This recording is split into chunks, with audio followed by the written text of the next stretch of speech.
The National Assembly has passed the Electoral Amendment Bill with 232 votes in favour. Those in support were the ANC, the EFF, the PAC, Al-Jamaa and the NFP. The DA, the ACDP and the IFP and the Freedom Front Plus and COPE voted against the bill in its current form. The Constitutional Court declared the Electoral Act unconstitutional in June 2020 as it required that adult citizens may only be elected to the National Assembly and provincial legislatures through their membership of political parties.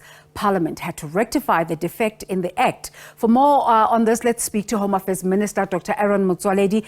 Minister Motsoaledi, thank you so much for making the time this morning. Minister, what was the criticism about against the Electoral Amendment Bill?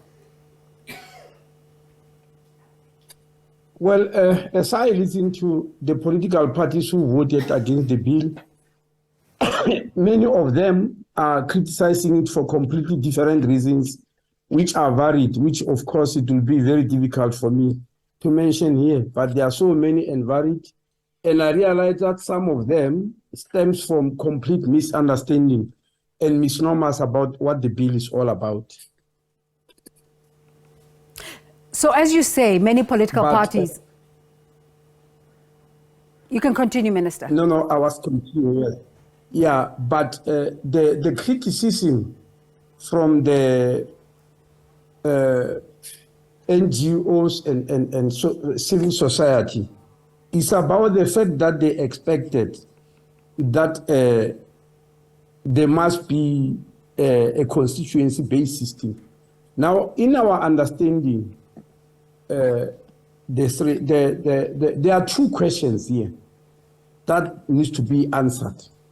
As far as the electoral system of the country is concerned, the first question, which we were instructed by the court to answer immediately, is whether in our elections, in the national parliament and provinces, we must start accepting independence as it is happening in local government, in the ward system. And that question has been answered yesterday.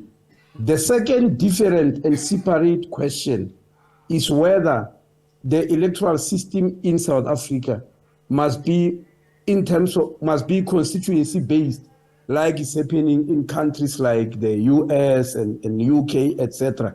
Now, we believe that is not the question that was being answered yesterday. We don't think it was part of this process. We believe it will be a different process if the people of South Africa and Parliament wishes so.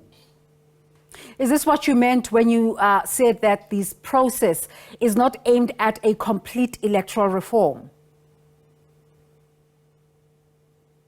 Where did I say that? In your responses? In response? Well, look, all I am saying is that the process was not about reforming the electoral system in the country.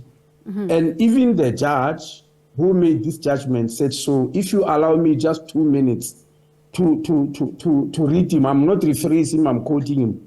On paragraph 15 of the judgment, Judge Madlanga said, let me mention that a lot was said about which electoral system is better, which system better affords the electoral accountability, etc.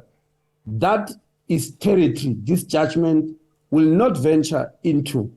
The pros and cons of these or the other systems are best left to Parliament, which has the mandate to prescribe an electoral system. This court's concern is whether the chosen system is compliant with the Constitution, close quotes. Now he was not dealing with that, and that's exactly what the civil society want to be dealt with.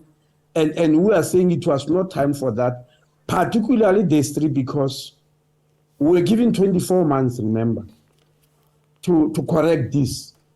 And if we had to go that way of looking for a new electoral system altogether, overhauling the whole electoral system, especially into constituencies, there is no chance on earth that could be given within 24 months. Because what it meant was that we need to go back, put up a bill, a new bill altogether that does not exist, that established a demarcation board to demarcate the country into 200 constituencies. Such a demarcation board, the demarcation board that exists, was established by a municipal act. Yeah. That means it's only for municipalities. It will be illegal to use it. Now, that process cannot be done together with amending this act in 24 hours. It's just something that is not practically possible. And the elections for 2024 can never be moved forward. In other words, they can't be postponed. The Constitutional Court has already ruled so. Last year with local government, even at the height of COVID, they said it was not a good reason to postpone elections. Minister, I want to ask you two things. One is, you're correct that Parliament holds the prerogative in taking this process forward. But one would argue that it's important to read the room when so many civic organizations have come out to say, please don't pass the bill. Wouldn't it have been prudent to give them a hearing as to what their concerns are? That's one.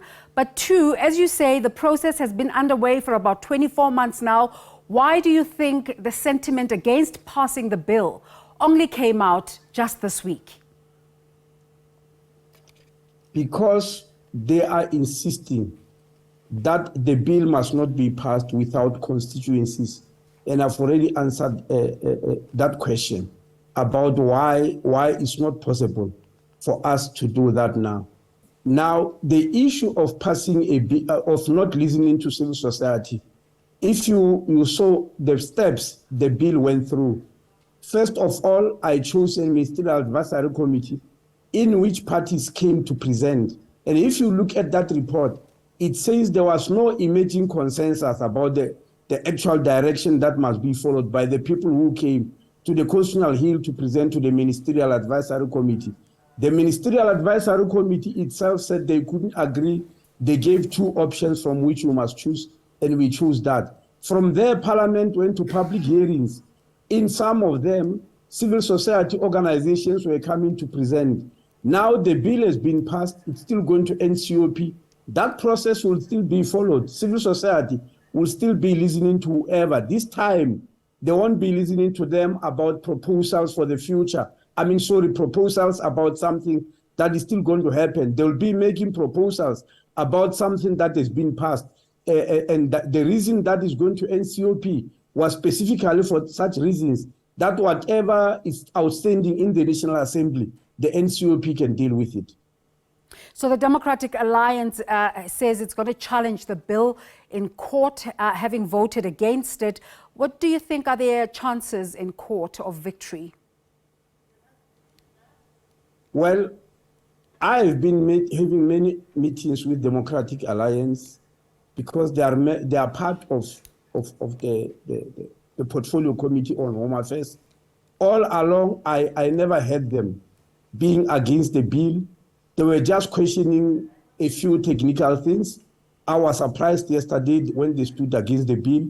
All the time they've been going along. But remember, the issue of going to court is part of the democratic system in our country.